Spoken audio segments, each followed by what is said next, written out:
Mama, what's wrong? I'm having cramps. Cramps? Nimeambia auntie aniweke pad kwa panty na amekataa. Akishuali auntie. Auntie! Yes. Nini shida yako? Nimefanya nini? Uoni venye mtoto anaumia shuali? Mary amekuambia umweke pad kwa panty umekataa.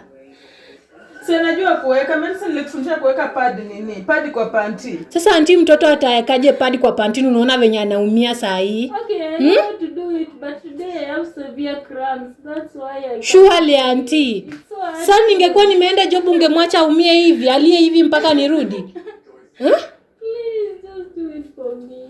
Ebu leta nini mweke pad kwa panty. Nini auntie shuali lakini. So utaacha mtoto alie hivyo? Anamwekea. It's okay mama, ebu acha kulia. Nikuwekea kwa hii? Yeah. I think I've stained the chair. Mom. Na kitoka pupanguze hiyo kiti. Amekuambia mara kutoka saa ngapi umtengeneze panty nani auntie shuali?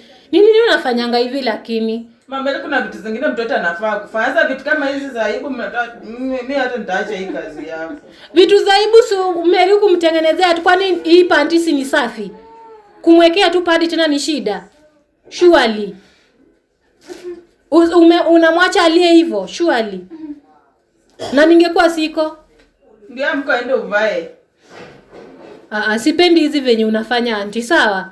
Sipendi kabisa. Unaekea tu mtoto padi kwa panty na unampea. Si eti kuanza kubishana. Sasa ungebishana na Mary mpaka nirudi. Ebu rudi kitchen.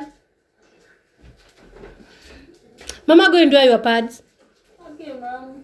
But I've stained the chair. I am afraid to... It's okay. Auntie, ukuje uoshe hii kiti. Sawa?